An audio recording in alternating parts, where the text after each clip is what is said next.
Welcome to M&M Sports Podcast number 62. Tonight we'll discuss the Huskers' 37-10 loss to Penn State. The Nebraska basketball team, Brian, currently with the longest winning streak in the nation at 10 games. Volleyball team continues to be undefeated, and we'll, of course, talk some NFL as well. Everything except for football is looking good right now, Eric. I know we both were going with the Nittany Lions Saturday night. So I'm not going to say that we were surprised. I'm not going to pretend like we didn't expect to maybe get beat. Vegas saw it. Vegas had it right, but I was a little caught off guard by the final margin. I will say that. I would say, if we score on that opening drive, I think obviously it's a closer loss. I really do. I mean, that's going to give you some confidence. I think we still go on to lose, but instead of losing by 27 points, I think it's probably closer to maybe around a 10-point loss, we'll say. Yep. That really took the wind out of Nebraska's sails, and then you combine that with the fact Penn State marches down the field 99 yards. Honestly, in my mind, I thought we just missed our opportunity. That was the ball game. Yeah, I mean, if you could have got them 4 and out and forced them to punt right away, it wouldn't have been such a big swing. Yep. But yes, going forward on fourth down, I was fine with that. Mm-hmm. The blocking obviously wasn't there. Our running back got blown up on that play.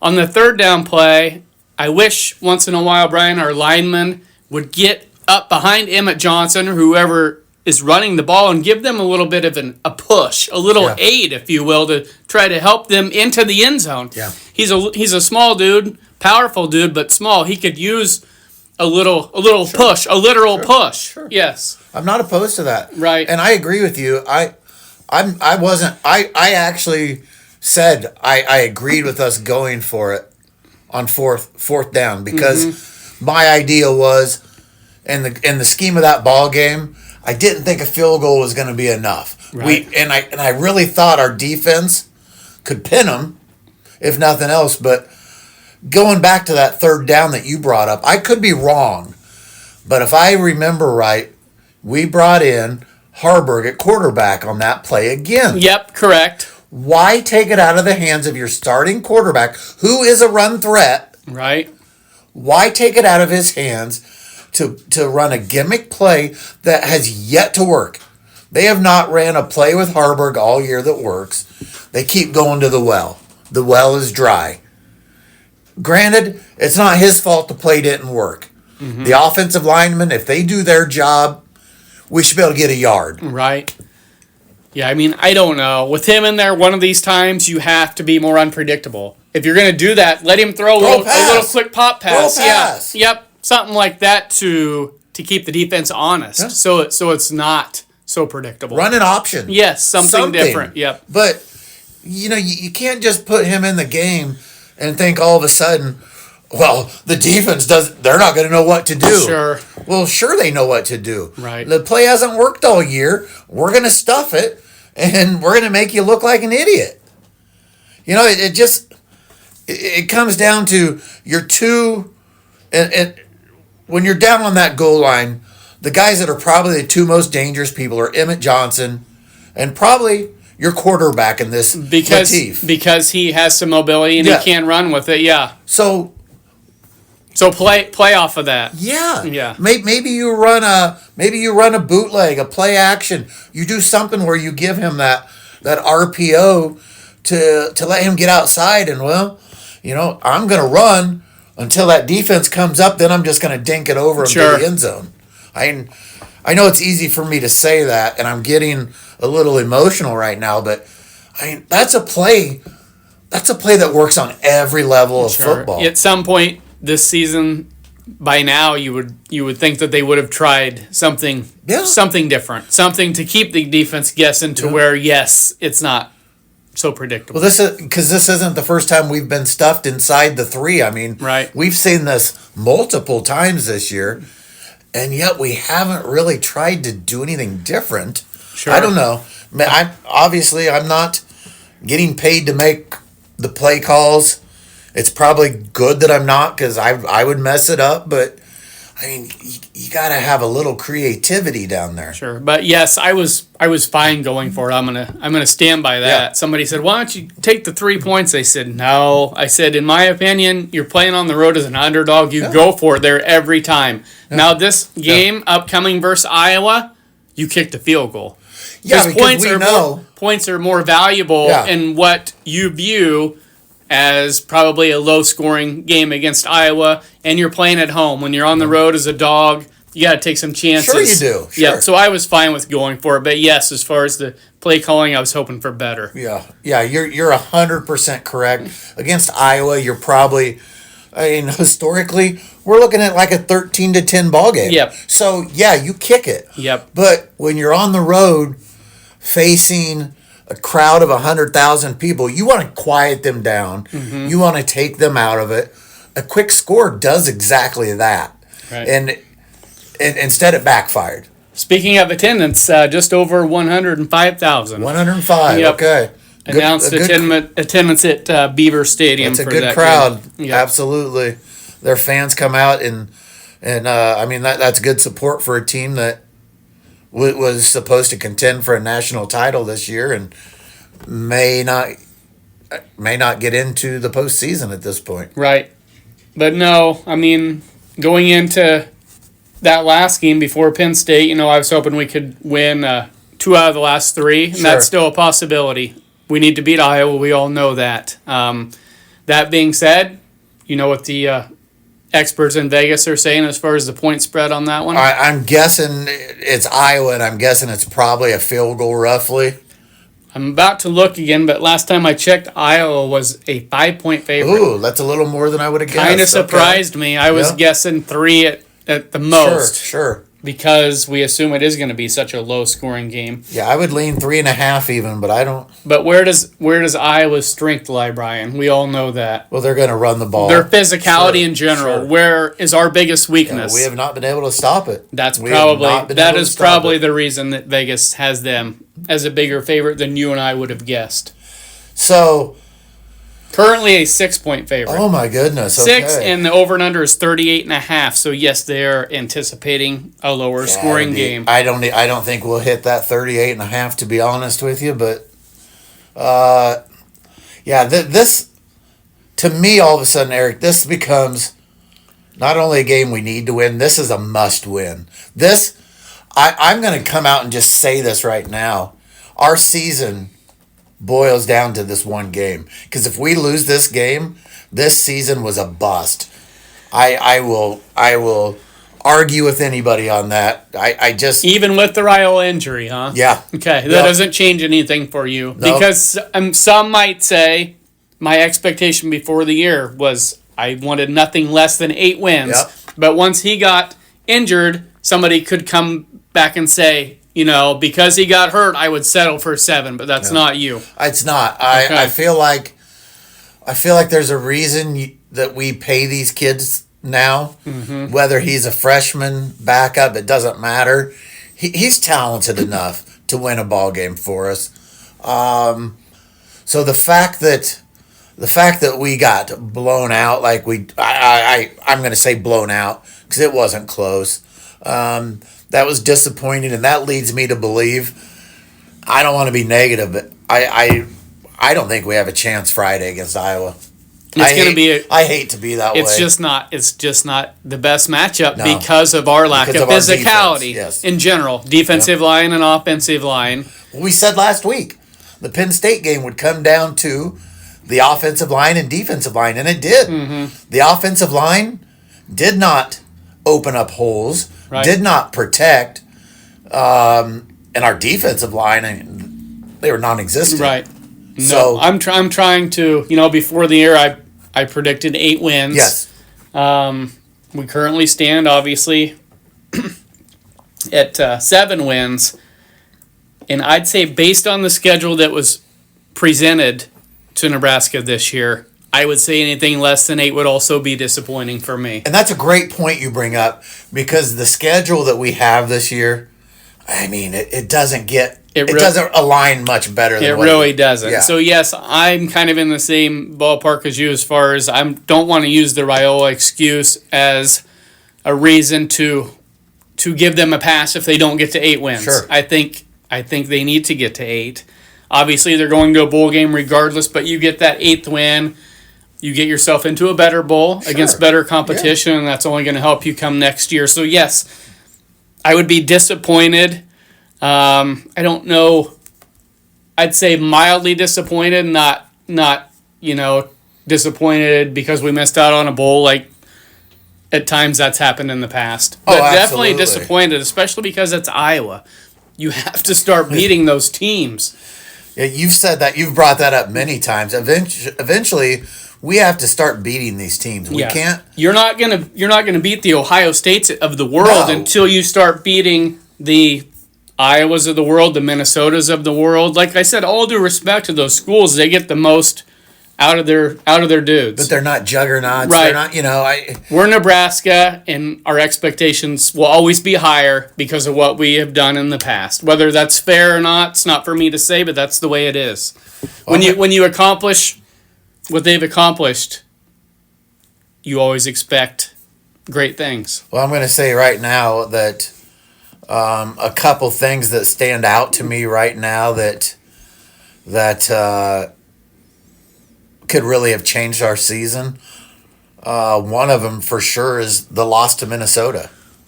That's a game that we should not lose by 18 points. Right. You look at them; they have not impressed me in the least bit outside of beating us. And to be honest with you, that loss to Southern USC. Big one. That's the more disappointing one for me. Yeah. Because the opportunity was there night. Minnesota, they laid an egg that game. They didn't even show up. USC's definitely more disappointing. At home, in front of the raucous crowd, totally missed the boat, missed the opportunity to get a big win there. Yeah, it's very disappointing. So that is the one I point to and say that we should be at 8 wins right now. Yeah, and then if we're sitting at 8 right now, even coming off that loss, and we're playing Iowa Friday, then I'm thinking, you know what? I think we have a good shot at hitting 9. Yeah. But where we sit right now, I don't have a lot of confidence. Because the USC game was the one that got away, this becomes a more important game to get. For sure. Yep. And Iowa knows that. Yep.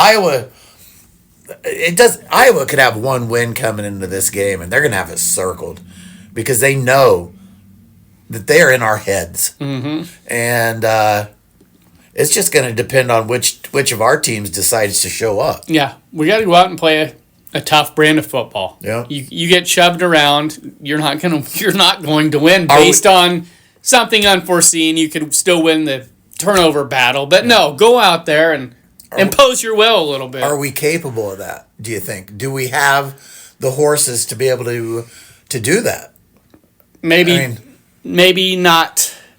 How about at least offset their physicality? Okay. Does that make sense? Yeah. At least offset it to an extent and then use your overall talent, which I believe we have more overall team talent to I agree ride with that to victory. Yes. I do want to give some credit to Emmett Johnson. Not his best game of the season, but he still broke 100 yards. And I believe he was right under 50 yards receiving. So he still put up 151 yards, I think, all-purpose yards. He's been one consistent dude this year. He has.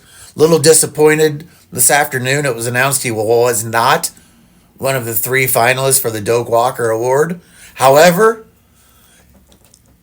if we have that win at against USC or Penn State or even Minnesota, if we maybe he's rewarded that way. But when your team's not held with more regard, sometimes you're overlooked.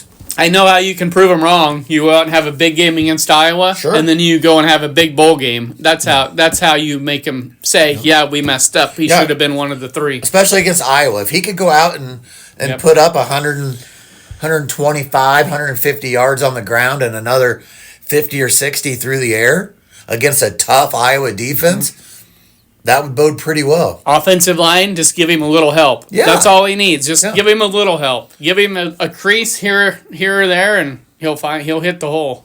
He'll make it happen. Let's get down to the fun part here. Okay, you go. You go first. You're gonna stick it on me first. Okay. I think Iowa gets this win. I think it stays under. I'm looking at a 20-10 ball game. Okay. Hawkeyes. I'm going to go 20-17 Nebraska. Oh, I picked them before the year, so I'm sticking with it. I love it. I'm not coming off of it. I'll say we find a way. I'm not going to sit here and try to break down or pretend to know how we're going to win. I just think we're going to win a close one this year. We've lost plenty of close ones to Iowa.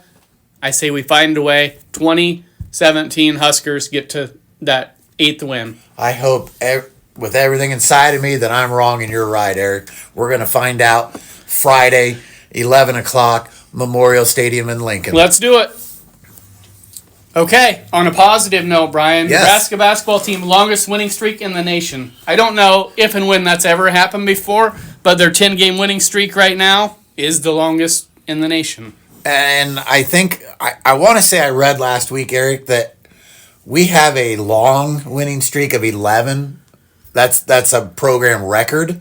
Okay. At one point, it was 10 or 11, and I don't even remember when it occurred. Okay. I was thinking maybe even longer than that, like back in the early 90s, but I don't have anything to go off of, so I'm sure that's accurate. I'm thinking it was 11, but yeah, I don't know other than maybe a one-game winning streak that we've ever had the longest winning streak in the nation. Sure. So the win on last Friday night, it was a good win.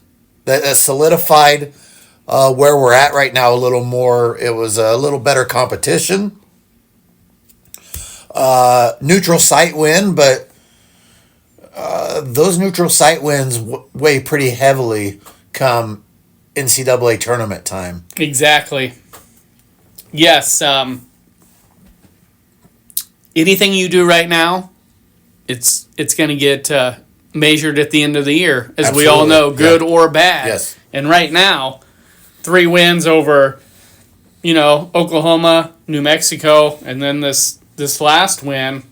Those carry very solid some weight. Yeah, very solid. These aren't bunnies on your schedule that you're just scheduling to get the W.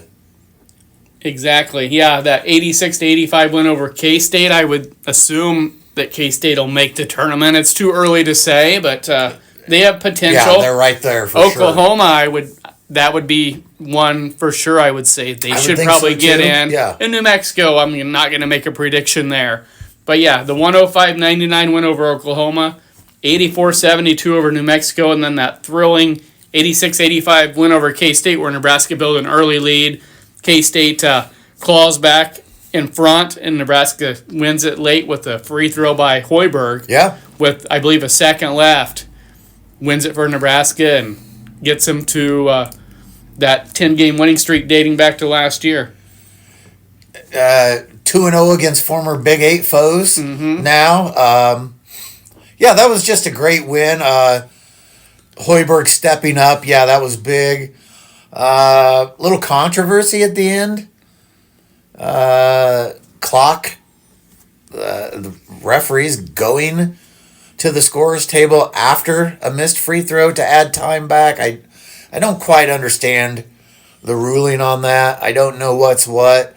It didn't seem right to me. It ended up not mattering. But I can't imagine that Hoiberg would have tried to miss that second attempt on purpose had he known that essentially they're going to add time back to the clock. Correct. I don't understand that, Eric. Right. Really balanced scoring in that K-State win. Rink Mass, 20 points. That dude's been unbelievable coming off that injury last year. He's just been steady as can be. Looks well rested. Right. Bryce Sanford continues to tear it up, the transfer from Iowa, with 21 points. Hoiberg chips in 13. And then Lincoln Southwest product, Braden Frazier, ends up with 16 points. So already they're building a little bit of depth. Yeah. Connor Essegian didn't score in this game. He was one of their bigger guns last year. Right. Just 6 minutes played, but the potential's there with him. Sure. Oh, yeah. So when I say building depth, that's kind of what I'm saying. when you have guys that aren't scoring a lot yet that you're pretty sure are going to, that's a good thing. Yeah, Sanford was a great get in the portal this year. Yeah. I thought he would be good, but I didn't think he would be this good this fast. Yeah, he's got that potential. He can really shoot it. Just a great addition to our team. And, yeah, I mean, he seems to be gelling with these other players a little quicker than I was expecting. So right. Great. Jamarcus Lawrence is going to be a steady contributor throughout the year. Yeah. Buchten Gel had a decent year last year. So what's that? We've already rattled off 6-7 guys right there. Exactly. And then you throw in Cale Jacobson. Yes. He's still getting some meaningful minutes. The Ashland Greenwood product. Yeah. He's definitely done his part so far, for sure. Exciting wins with these higher scoring games, which people, they eat that stuff up. Yeah. And yes, it is more fun to watch. It is. With me, I mean, if we have a really good basketball team, we could win in a lower scoring manner and it wouldn't bother me, but I'm going to admit that scoring more points is more fun to watch. Sure. When you can win and score a bunch of points, that's the best of both worlds. Yeah, I agree. Yep. Overall stats in this game, Nebraska shot 54% from the field. In comparison, the K-State's 44%. Knocked down 8 of 32 from 3. Nebraska just 25%. 12 of 20 from the line. So right there, they didn't even have their best shooting nights from the line or from 3-point range, and they still find a way to win. Margin for error. We've talked about this. That's a sign of a good ball club. That's a great sign right there. I agree. Rebounding, dead even at 32 apiece. Assist to turnover, 16 assists for Nebraska to 12 turnovers. So that we know that can get better because it has been. Yeah. So what I'm saying is I don't think they came close to playing their best game, and they still beat a K-State team that's going to win some ball games. They're going to win a lot of ball games. Yep. So right now everything looks good. Nothing to be unhappy about when it comes to Nebraska basketball. How often have we said that? No, and at this point. At this point, even. Yeah, I know it's early, but still. And we have 2 games coming up that I don't want to jinx anything, but they are extremely winnable ball games. Right. To where we could be looking at 8-0 heading to the contest against Creighton. Mm-hmm. And Creighton isn't the same Creighton as they've been in the past. Sure, but they've shown some cracks in their foundation. They have, and we know we're going to get their best shot. Right. And it doesn't always matter how either one of these teams is playing coming into this game, but Nebraska's gonna, if they come into this game at 8-0 and undefeated, they're gonna have a little swagger when they're looking to win 2 in a row against home state opponent. Right. They have Winthrop coming in tonight. Yep. It's a game they should win, but Winthrop has had some success here in recent years. Nebraska's a 16-point favorite, so I would expect them to win, but let's focus on the here and now. Yeah. And don't have an emotional letdown after these 3 big wins. Focus on Winthrop because they will be up for the challenge. It's good to have them at home. Yep. It's good to be at home for this Well one. said. Yeah. But it's a game they should win. I just don't want to mark it down as automatic. No. Because Winthrop, yes, they've had some, like I said, they've had their moments here in recent years. So focus tonight, get that win, get one more, and get ready to take on the Blue Jays. Well, and that game will mean a lot more if the Huskers come into it undefeated. 8-0 coming in against Creighton. If the Big Red find a way to go to 9-0, they're probably looking at coming into the top 25 at that point. I would say for sure by then. Yeah. And we've talked that those rankings don't matter per se, but it does give you just a little sense of appreciation maybe for what you've accomplished. Mm-hmm. So we're going to find out what happens.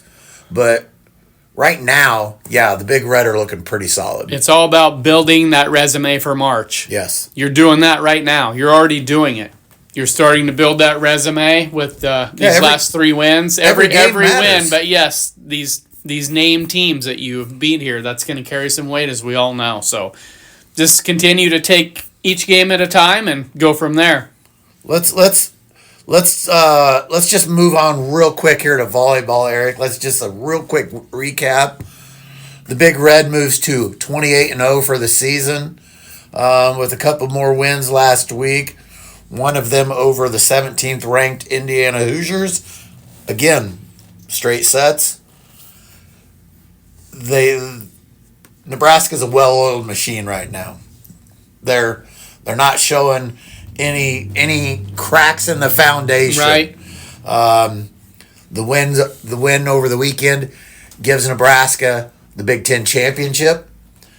They have 2 contests left on the regular season schedule. Friday they host Penn State. We know Penn State historically is a solid volleyball program. I'm not sure that matters this year. We're going to find out. Then they close the season out on Saturday at home against the Ohio State Buckeyes. Nebraska has a great shot of ending the regular season at 30-0 and ending conference play at 20-0.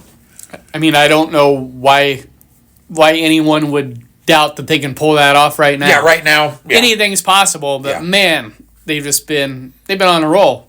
Yeah, like, I mean, the whole year they've been on a roll. And we've touched on this before. Historically, I don't know what they've done through the history of Husker volleyball, but I am willing to say this ranks right up there with their best seasons. If they're undefeated going into the big tournament, that's something that we'll research. By that point, I'll be willing to put in some, to check it out. Do a little dive. Because, yes, they're on one right now, and then some. And then some. Yep. Let's see what happens. Let's go get 2 more and roll into the postseason. How's that? Yes. Okay, NFL, Brian. Let's just start with the Chiefs game. It was a huge swing game. Yeah. The Chiefs lose that. They have a losing record. I think a lot of people are officially counting them out of the playoffs. Looking at their schedule, though, I thought they could lose this and maybe still find a way to into the playoffs. But obviously, if they lose to the Colts, that makes it more challenging. Yeah. I just wasn't ready to knock them out if they lost that game. Bottom line is they have hell of a comeback, find a way to win, feeling great about themselves now. That was a huge swing game. And a game like this on Sunday is exactly why the Chiefs are dangerous if they get in the playoffs. Sure. You can never count them out. Right now, I mean, to me, it looks so wide open. Yep. I mean, I could list probably 8 or 9 teams that I think could win the Super Bowl right now. Yep. That's the number that kind of pops into my head.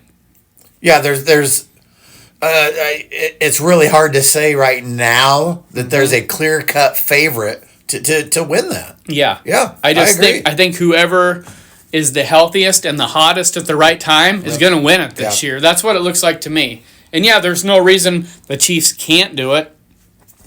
I'm going to stick with my prediction and say they're not making the Super Bowl this year because that would be the 4th consecutive Super Bowl. Yeah. And the odds are against that happening. So I'm playing the odds. I'm playing the law of averages, saying even if they get to the playoffs, they won't get to the Super Bowl. But a person will be a fool to not give them a chance. Because of those 8 or 9 teams that I have in my head, they're one of them. They're one of them. Yeah. As long as they have Mahomes, that coaching staff in place, they're going to have a shot every game. No, you're exactly right. And it's going to depend, too. I mean, I'm looking at their record here. It's going to depend a lot on where they're 5-1 at home. They're 1-4 on the road. Mm-hmm. So, in years past, their record at Arrowhead has been great, but it's also been pretty good on the road. Right. This year they've struggled on the road, so they're going to have to find a way to pick up a couple road wins to keep this postseason streak alive right now. Yeah. And their backs were firmly against the wall. They were down 20-9 going into the 4th quarter. Outscored the Colts 11-0 in the 4th. They get a touchdown and get a 2-point conversion to tie that baby up, and then Butker hits a field goal to force it into OT. and then walks it off with 1:57 left in overtime. Butker field goal. Chiefs win 23-20. So I don't care if a person likes the Chiefs or dislikes the Chiefs. You give them credit for finding a way to win this game against a really good Colts team. Yep, and again, to me, this just I can't state this enough. This shows exactly how dangerous the Chiefs are when their backs are against the wall. Yeah, I mean, they're not going to give up. They did what winners do. Yeah, they did what Super Bowl winners do. If they're going to go down, they're going to go down fighting. Yep. And I'm going to tell you, when that score was 20-9 going into the fourth, they still expected to come back and win that game. They weren't thinking we're done or can we. They expected it. That's what happens. That's a winning mentality. It is. Losing teams expect to lose. Yep. Teams that win, they know they're going to find a way to win, and that's what the Chiefs did. Yep, you're right.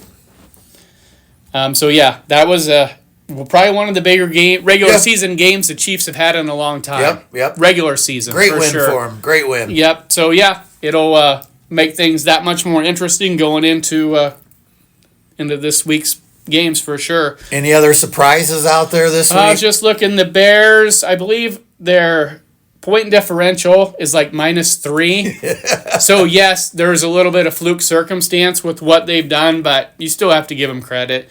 They've done the exact opposite of what they've done for years. They've found a way to win games as opposed to lose them. They're 8-3. Has there been good fortune? Sure, there has, but there's been a lot of bad fortune for them in years past. So, law of averages says it was the Bears' time to win some close games. They're 8-3. They're leading the NFC North right now. Baltimore, I believe, has won 5 in a row now to improve to 6-5. Is that correct? Let's see here. That they are 5 in a row. Yep. And they are they're tied for first place in the division. So they've done exactly what we were kind of anticipating that they would do, which was taking advantage of a schedule where most every game was winnable. Yeah, that's exactly what they've done. That's what you got to do. Yep. Detroit survives. Detroit's been a strange team this year. They have. I still think they're a team with the potential to win a Super Bowl, and I'm sitting here scratching my head saying, how have they lost 4 games this year? Well, and I'm looking at that right here, Eric. They're 7-4. You just brought up the Bears, who are 8-3. They're a -3 point differential. The Lions are +83. There you go. We know who the better team is. Sure, but it is what it is. Always work out that way. The Bears are 8-3. They are the better team based on record, and that's all that matters. Yep. New England just continues to amaze this year. 10th win, correct? 10th win, 9th in a row. 26-20, they win at Cincinnati. If the playoffs start today, obviously they do not. New England would be the number 1 seed and only have to win 2 games to get to the Super Bowl. And unless something happens, they could maintain that position very easily. I'd have to break down all the schedules, but they're in a great spot right now. That's the bottom line. Seattle survives at Tennessee, 30-24. Just a great season for Seattle. They continue to roll on. Green Bay dominates Minnesota. Green Bay wins 23-6 at Lambeau. Minnesota's really hurting for a quarterback. J.J. McCarthy hasn't developed as quickly as they were hoping. A talented squad there that may wish they would have hung on to one Sam Darnold. Right, and I was thinking that, Eric, because I'm sitting here and it's pretty disappointing right now if you're a Vikings fan. Mm-hmm. Expectations were a lot higher than where they're at right now. Because you do have all that talent. You don't want to waste that away. So we'll see what happens come next year. They may be looking for a free agent quarterback possibly to let McCarthy have longer to develop. He needs a little more. A little tutelage. More work, right? A little tutelage, yep. Shedeur Sanders and the Browns go to Vegas and win 24-10. Did you want to comment on that at all? I just would like to say that the Raiders may be the worst team in the NFL. I'm extremely disappointed in Pete Carroll and the coaching staff. I had much higher expectations. Not Super Bowl aspirations, but I thought they would be more competitive, Eric. One Chip Kelly gets dismissed as offensive coordinator after that loss. Yeah. Very disappointing. Moving on, Dallas, they just do what Dallas does, come back from 21-0 and beat Philadelphia Who had that on the bingo card Right. this week? No, that was a rarity. Philadelphia generally doesn't blow big leads, and once Dallas is down, they're usually down and out. So you got to give them credit. They come back and they find a way to win against a Super Bowl champion Philadelphia Eagle team. And then Sunday night, I mean, right now, the Rams would probably be the favorite in the NFC. They kicked the crap out of Tampa Bay 34-7. They're looking like the best team as of right now in the NFC for sure. When Tampa Bay's hit a skid. Yep. 3 weeks ago they were sitting at 6-2. Looked like they were in control of that NFC South, and boy, they've just gone downhill in a hurry. Precisely. Okay, we got a little Thanksgiving NFL. All right, Ryan. Who doesn't like eating a bunch and then just sitting around and watching football all day? Right? There's a lot worse things a guy could be doing. Early game, noon on Thursday. Green Bay travels to Detroit. Detroit a 3-point favorite. Green Bay won. The first matchup between these two teams. Thoughts on this? Give me the Lions here. I think Detroit's bound to kind of have a breakout game. Yeah, I mean, before the year, I kind of thought these teams will probably split. Yes. I'm sticking with that. Okay. Give me Detroit minus the 3 at home on Thanksgiving. All right. Kansas City travels to Dallas. Chiefs are a 3-point favorite. Okay. Dallas coming off that emotional comeback win over Philly, and Kansas City's doing the same thing. So two teams feeling really good about themselves. Everything here tells me Kansas City, so I'm going with the Cowboys. Okay. Cowboys win outright. I think they do. They're going to surprise the I think Chiefs. it's going to be a shootout. Yeah? I mean high-scoring affair? I'm not really going out on a limb. Vegas has that maybe at 52.5. Yeah. I'll say the Chiefs win by a field goal in a high-scoring game. Bengals travel to Baltimore. Baltimore 7-point favorite, trying to make it 6 in a row. Boy, Joe Burrow may be back for that game. I wanted to add that, and that'll really affect what could happen here. Mm-hmm. But I'm going to say here, with or without Joe Burrow, I think Cincinnati pulls one off here. Okay, I'm going to go with the Bengals as well. Yep. Keep that close. I'm not going to. Yeah, I'll say somebody wins by 3-4 points. Okay. Give me Cincy to cover the number. Sunday, Colts 4.5 at home over Houston. Well, I think the Colts are probably going to have a little fire in their belly after blowing that 11-point lead at Kansas City last week.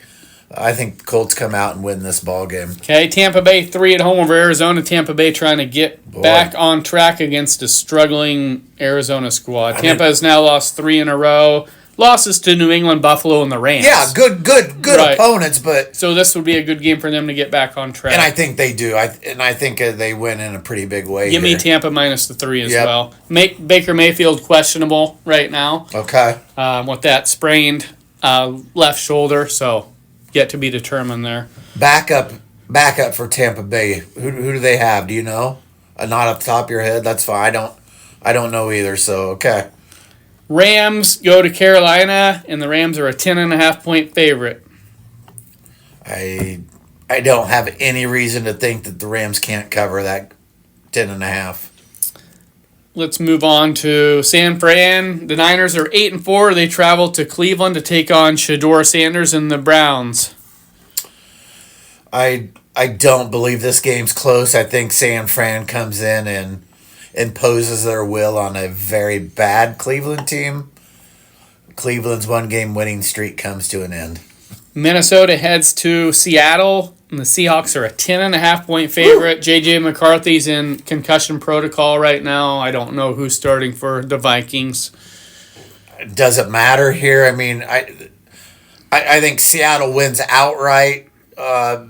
Maybe Minnesota keeps it within 10.5 if McCarthy plays. I don't know, but I think Seattle wins this ball game regardless. Buffalo heads to Pittsburgh. Buffalo a 3.5-point favorite at the Steelers. Safe to say this is a must-win game for Buffalo. Pittsburgh, to me, they're even with the loss, they're still in the hunt in their division. Mm-hmm. But I think Buffalo has to try to keep pace with New England right now, and I think Buffalo needs this win. Yeah, I don't know the status of Aaron Rodgers right now, if he's going to be back or not. That's still up in the air as well. Yeah, give me Buffalo -3.5 here.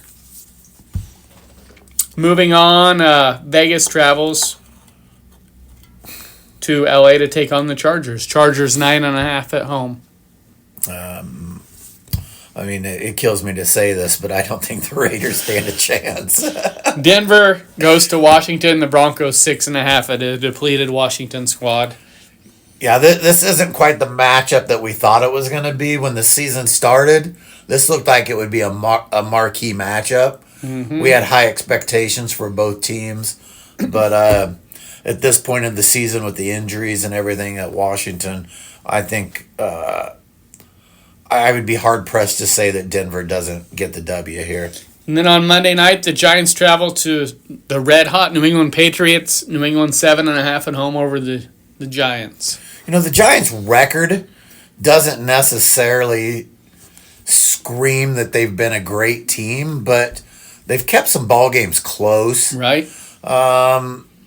With that being said, I still think that New England gets the win here, though.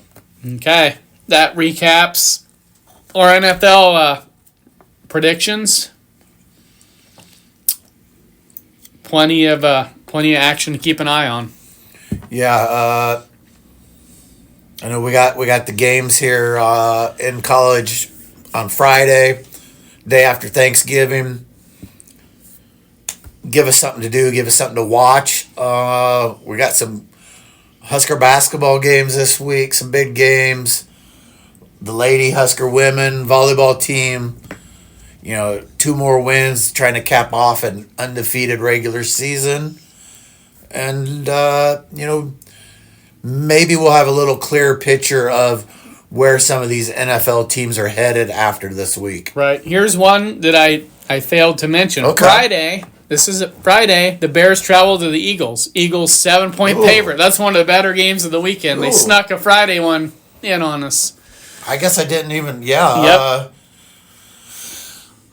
Boy, I mean, I think the Bears get exposed here is the way I would put it. That'd be a good way to put it. And it doesn't help that Philly's coming off of blowing a big lead last week. So I agree. I think Philly gets the W. Yep. Any others that we missed? That's it. We snuck that Friday in, but that's all right. The more the merrier as far as football. Yeah, why not? What else are you going to do this weekend? Mm-hmm. Especially if you're in the Midwest. It's going to be cool, cold, windy. I'm not going to be outside. Right. Let's watch some football. Anyway, tonight, don't forget about Nebraska Winthrop.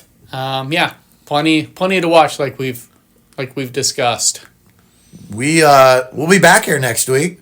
We're going to recap some of these games, and we'll keep giving you predictions and see. We'll have a pretty good idea after Friday's game against Iowa where Nebraska stands. Yeah, that sounds accurate. We'll be able to really break that down, good or bad. Mm-hmm. We're not going to sugarcoat anything either way, but we'll know a lot more of where we stand after Friday. Exactly. Have a great Thanksgiving.